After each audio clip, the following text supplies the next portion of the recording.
Day 12. Good day mga maminsay, mga tsul, mga kahabi. So balik karon, nag-water change ko. And then nalang tayo buhaton. Bali gusto na ko i-experiment ang BBS. Since isa lang man na to ang hatchery, so pag harvest, mabukal na sad. So ako ang buhaton is pag harvest, and then magkuha na kong gamay para ipakaon, and then ibutang na ko siya sa stock water. Grinsingan na ko siya, butangan na ko stock water. Bali wala untong iyang pagkaparat, then butangan na ko creation kung hangtod kanos ang iyang lifespan sa ato ang newly hatched na BBS. So tara, balik ko ninyo. So yun, ato sa ning ipa-settle, then ato ning harbison taod-taod. So yun, medyo ni-settle na siya. Actually napa na sa taas, pero unahan na to kuha ang nasa ubos, and then definitely kuha ang yapon natin ng tubig na to kaya napa man na diya. So kina sa to unahon, let's go. Ayun, ang harbison na to kutob sa dili lang siguro sa cup.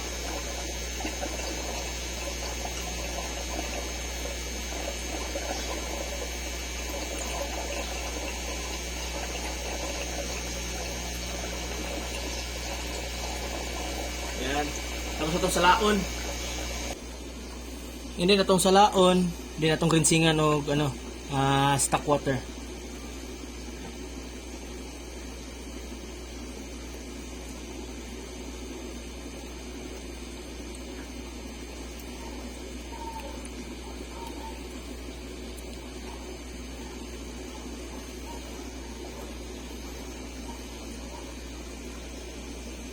Yo, dagan-dagan po.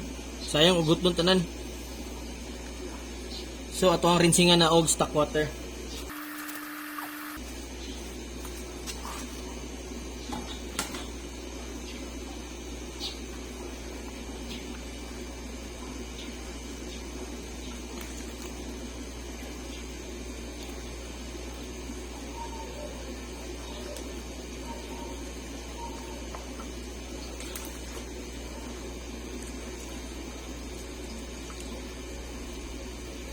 Inakuha na siyang gisala kay nagi na yung mga hulog diya.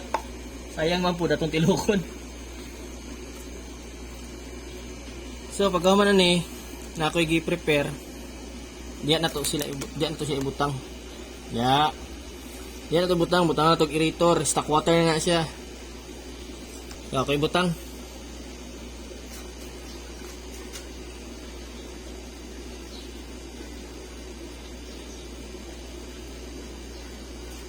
And then butangan na to og aerator.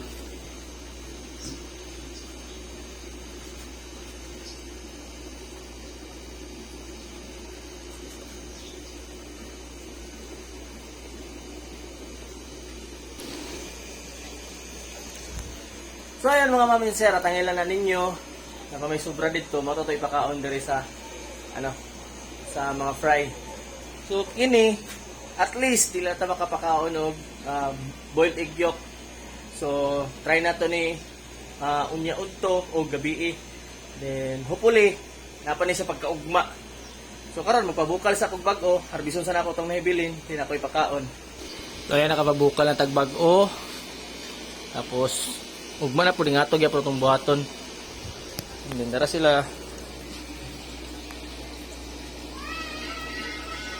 Ayan. Ako na ipakita sa inyo kung pagkaon ko, kung buhit bagid sila og patay. So unta mag-success na kay para tuloy-tuloy ato pagkaon ng BBS, wala mo gyud dapya, wala kayo makuha dapya dire. And then kung boiled egg yolk pod kada udto, so mag-anong tubig, ma-spoiled, maglubog. So paningkamutan na to, kung itanan to pamagi, isara man na tong hatchery. Pwede ko na to dungagan gud pero pantay budget gud, sukos misis. Ang susunod, dalay ko na deals.